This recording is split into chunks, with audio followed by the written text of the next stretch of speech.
Hi, I want to welcome you back to another episode on J of All Trades. I'm here troubleshooting a boiler in one of the buildings in the city, and I have come across an issue where we turn on the boiler, the pump turns on and is circulating water, but the boiler is not firing.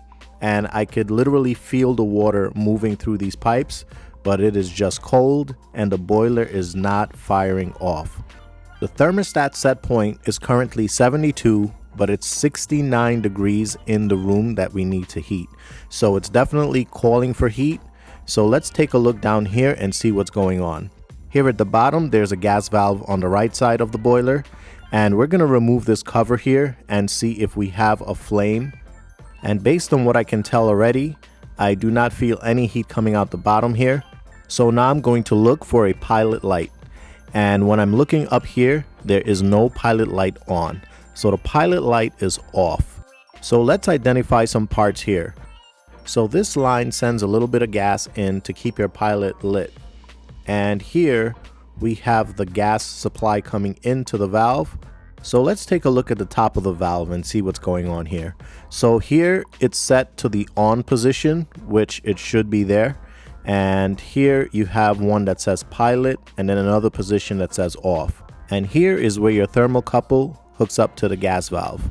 So the thermocouple runs all the way along here and comes through the bottom. And it's running along with this same little gas line here, which allows the pilot to stay lit. The boiler I'm working on today is a cast iron Penco boiler. This is a gas-fired boiler and it's more than 20 years old, so it's been around for a while. So let's get started and see if we can light this pilot.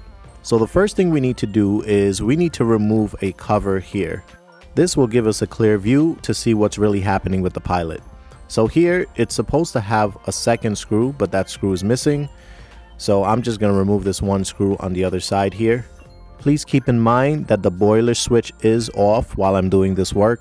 So just make sure the power is off when you're doing any work on the boiler. Another thing to pay attention to is that if you're removing a cover from here, just be careful with the rollout switch, which is right on the right side there, as you can see.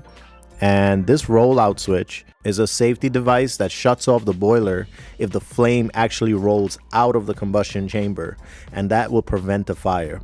So this little metal here will actually melt and open up the circuit to shut down the boiler if that flame ever leaves that chamber. I've actually had a blocked exhaust vent that actually caused the flame to shoot out, and that protected my building.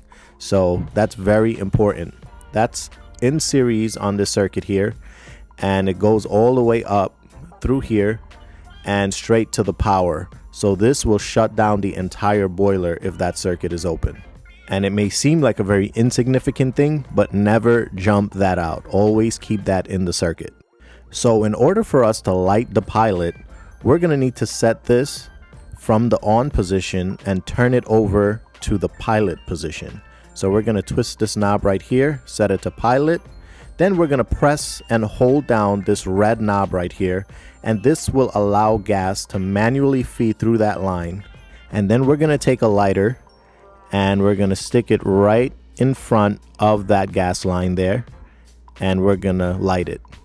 So we're manually feeding gas while we hold down the red button.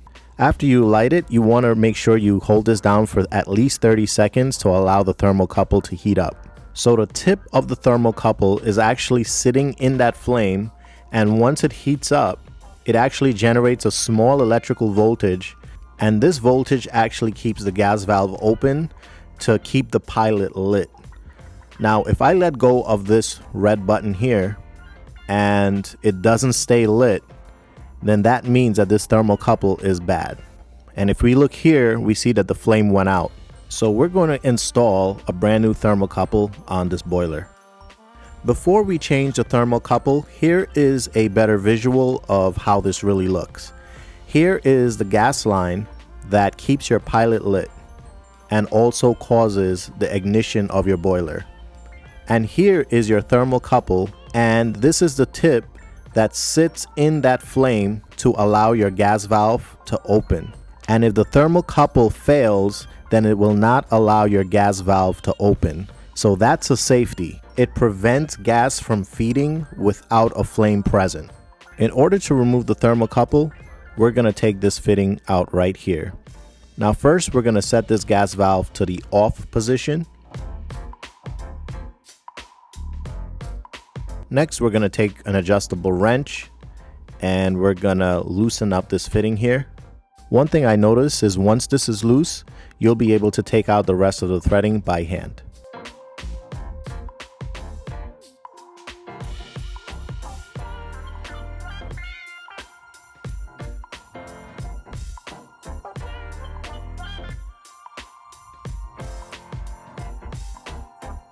Once you fully get this threaded out of place, you're going to lift it out and we're going to slightly bend it away. Next, we're going to work it down under the valve and we're going to just position it so we can loosen everything on the other side and remove the entire piece. This is attached to a burner under here, and this particular boiler has 3 burners. And what I'm going to do is I'm going to slide this burner out of place so I can remove the entire burner, and this will give me full access to get to the thermocouple. Once I slide this out, you can see that I have better access to remove that thermocouple. Right away, I can see that the tip of that thermocouple is pretty burnt, and that's probably why it failed. So I advise you on changing this thing once a year because it's so cheap and it can save you a lot of headache. So here we're going to remove it by unscrewing it from here, and we're going to take the adjustable and just break that threading there, and we should be able to just take that out by hand after we get that loosened.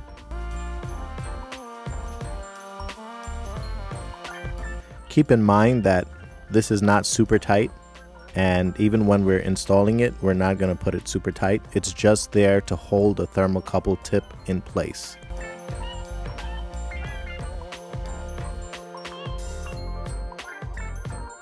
Now that we've fully gotten this out, we can clearly see that the tip has been badly burnt, and it's definitely time to change this thing. Here is the new thermocouple that we'll be installing today, and it's by Honeywell, and this is a 24-inch thermocouple. I'll be including a link in the description so you guys can check it out if you'd like.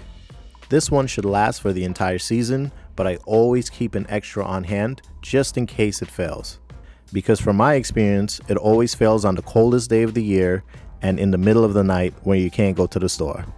So here, you're going to unravel it slowly and make sure you're not forcing anything here.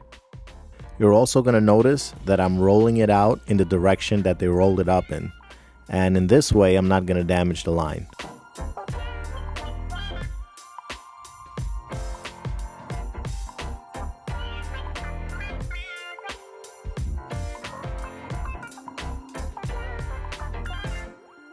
It also came with these 2 little pieces that help to hold it in place when we attach it to that line.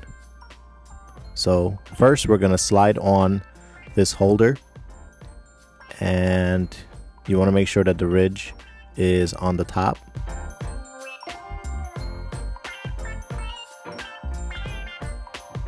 The second piece is a clip, and I'm going to slide it right over here, and then we're going to push this back in position and we're going to secure it with the nut.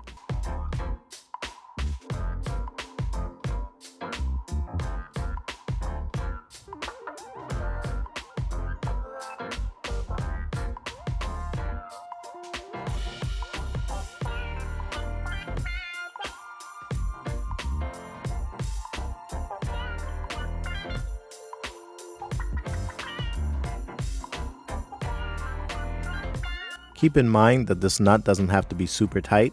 It's just there to hold this in place and keep it from moving. I'm going to attach the other end of this thermocouple to the gas valve here. And there's some cobweb on the tip there. You want to make sure that there's no debris sitting on the tip. And you also want to be gentle with the tip, and you don't want to force anything here. You can just start by hand tightening this nut into place and then tighten with the adjustable.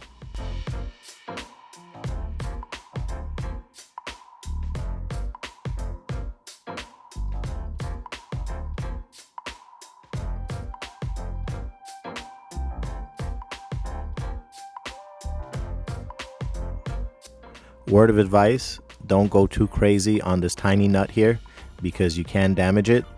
Just make it snug enough to seal.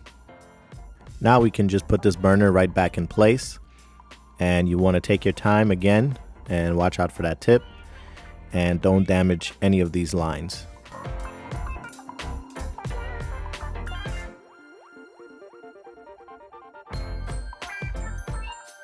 It's important to twist this burner back into the right position because the combustion chamber is right above and these burners need to be facing in the right direction. Also, shake it to make sure that it's not loose or that it won't move. This way it won't fall out of place. Now we're ready to light this pilot. We're gonna move it from the off position to pilot. Then we're gonna hold this red button down once again. We're gonna take our lighter and we're gonna ignite this gas. All right, we've got a flame here and we're gonna hold this down for 30 seconds so it can heat up the tip of that thermocouple. And once that sends a nice voltage over to our gas valve, once we let go of this red button right here, that should stay lit. And as you can see, it is still lit. This thermocouple is doing its job. So now that the gas valve is fully operational, we should be able to have combustion in this chamber. So the next step we're gonna do is we're gonna come up to the top of the gas valve and we'll turn it to the on position. And as you can see, our flame is still lit and it will continue to stay lit as long as that thermocouple is sending a voltage. Next thing we're gonna do is we're gonna leak check this little fitting here and make sure that we don't see any bubbles. You can use some soap or soapy water, and if you see any bubbles, then you've got a leak. And as far as I can see here, there is no bubbles and I don't have a leak, so that's a good sign. Now that we've leak tested this and we've also lit our pilot, we're ready to flip this switch. And as soon as I flipped the switch, I heard the burners kick on. And we've got a flame in here and combustion is starting to take place. So we've successfully solved this problem with the pilot, and now we're able to run this boiler. So we're gonna put back all the covers back into position and button everything up, and then we're gonna be able to turn our boiler back on and we should be good for this winter. So make sure that you've got another extra thermocouple in your home just in case the one that you have fails, because as I've said before, it always fails on the coldest nights for some reason. And for such a cheap part, you should definitely keep them on hand, because without it, the whole boiler will not run. So here, we're gonna flip our switch again, and right away, I hear it fired up. And I'm just gonna take a look in the bottom here, and as you can see, combustion is starting to take place. I can also hear the circulating pump is moving water. I'd like to thank you guys for joining me. Please remember to like and subscribe to my channel to continue to get more videos like this one.